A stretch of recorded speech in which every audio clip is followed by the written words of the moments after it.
Magandang araw! Good morning o dapat ba good afternoon? Kasi pagising ko pa lang today, parang hindi ko na alam kung anong araw na.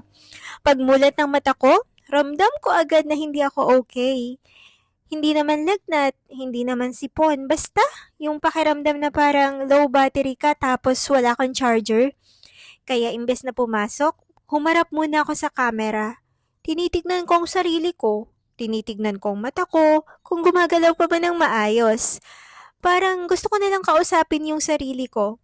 Self, kaya mo pa ba? At ang sagot naman ng katawan ko, no comment. Kaya ayun, nahiga muna ako at nagpahinga. Wala namang masakit na parte ng katawan ko pero yung pagod. Grabe! Yung tipong parang may invisible na sako ng bigas na nakapatong sa buong pagkatao ko. Nung hapon naman, gumaan-gaan na ng konti kaya nakapag-grocery na kami ni AA. At syempre, si AA ang official videographer natin today. Ang problema lang, parang documentary ng paa at likod ko ang kinalabasan. Hindi ko alam kung vlog ba ito or surveillance footage. Konti lang naman ang binili namin pero pagdating sa cashier, parang may kasama kong isang buong barangay sa dami ng binayaran. Ang bilis talagang magmahal ng bilihin ngayon. Pag-uwi sa bahay, inayos ko muna lahat ng pinamili. Alam niyo naman, hindi pwedeng basta ilapag lang. Dapat may kanya-kanyang pwesto. Parang may attendance checking din sa bahay.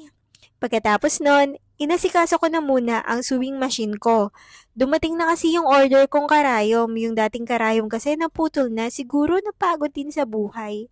Kaya, pinalitan ko na para ready ulit sa mga projects natin. Pero habang ganado na akong gumawa, brown out. Perfect timing talaga. Parang may sensor ang kuryente kapag may bala kang maging productive. May ulam naman kami pero si daddy may special request. Fried egg. Simple lang naman ang request pero dahil brown out, medyo may challenge factor. Parang cooking show na walang spotlight. Kaya ayun, kumain kami ng medyo madilim. At sa wakas, bumalik din ang kuryente. Dahil may energy pa akong natitirang 2% battery ng katawan ko, tinhi ko na rin ang logo sa polo ni AA. Para ready na siya sa pasukan at hindi na kami nagmamadali sa mga susunod na araw. At ayon ang buong kwento ng araw ko, walang gala, walang adventure, walang exciting na ganap.